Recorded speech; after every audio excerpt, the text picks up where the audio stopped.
Welcome my gorgeous writers, and this video is all about copyright. That's right, the fear we all have that some Hollywood swag's gonna come along and pinch our genius in our sleep.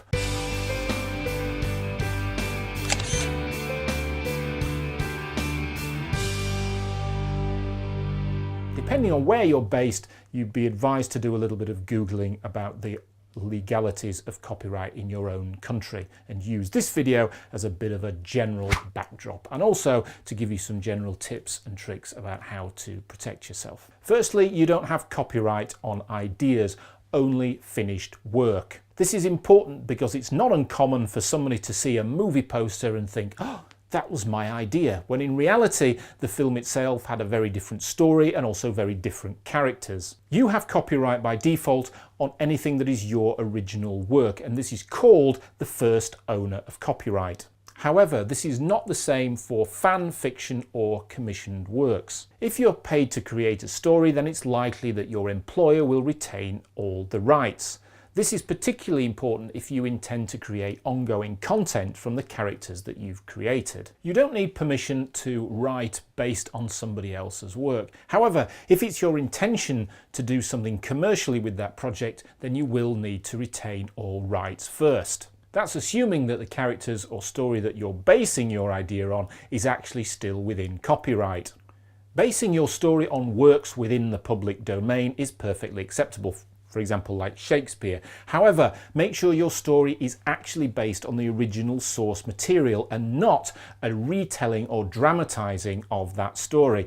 If that's the case, then you will be subject to copyright restrictions. If you love a book and want to base a screenplay from it, then simply contact the publisher or the author and make an approach saying, I would like to option your work.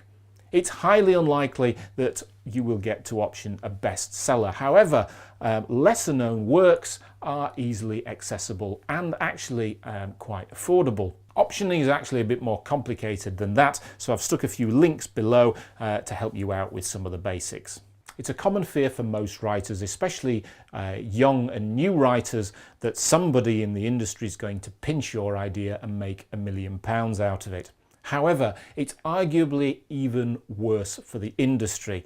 They are paranoid that somebody like a fresh-faced writer is going to come forward and claim copyright on some incredibly lucrative, commercially successful movie. This is the main reason why the industry is reluctant to read spec scripts, and it's also the reason why the industry has a very strict set of guidelines with regard to the submission of unsolicited material. In the UK, you have copyright.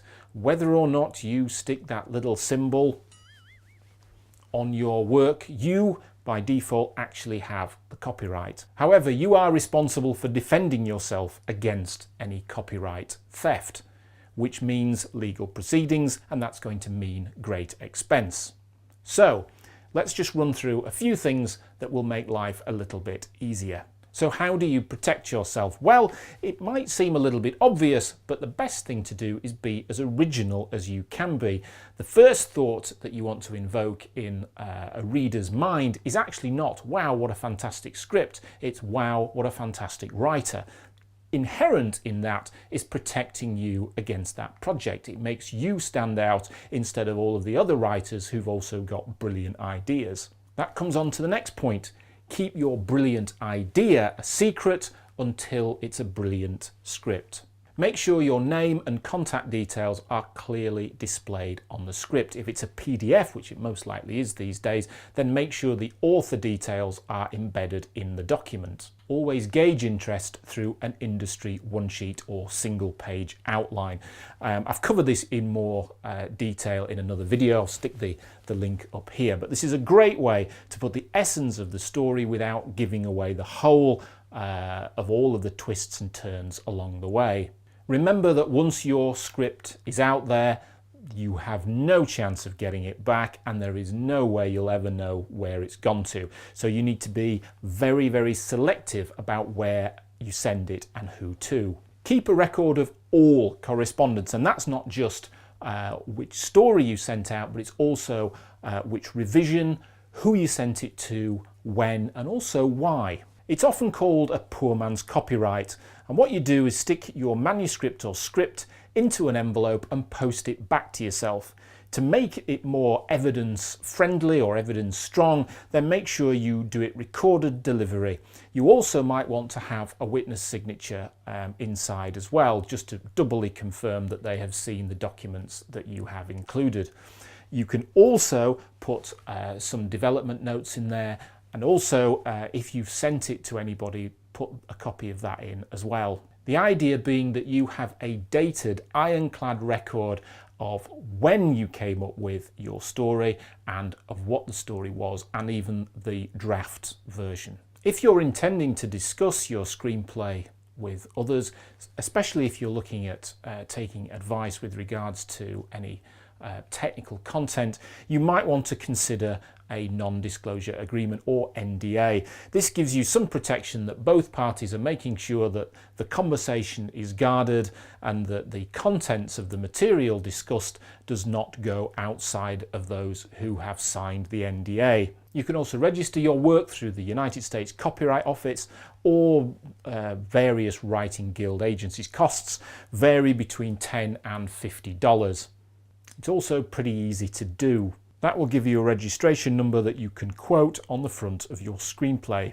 It doesn't protect your work, but it does show that you are professional, and it also will help with any legal proceedings further down the line. So all of the above is about proving your story within the context of a timescale. So you came up with this story at this point and you talked to these people. It's an evidence chain. That's really all it is. In story development, of course, your idea and your screenplay is going to vary greatly. So it's often the case for spec scripts that it's worth doing a registration for the first exploratory draft when you've kind of got everything down onto one screenplay. Get that one registered and then do another registration on the final draft before it goes out to industry.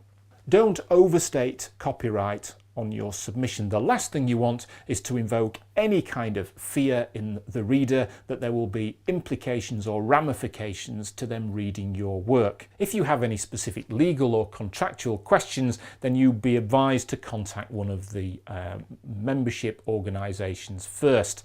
They have advisors on the team who probably heard your concerns a million times before and can give you some really sound advice. True, there is a cost associated with those organisations, but actually compared to what might be very expensive legal fees, it would certainly save you in the long run. There's also many other advantages that you will get as well. Also, remember not to sign anything without taking legal advice first.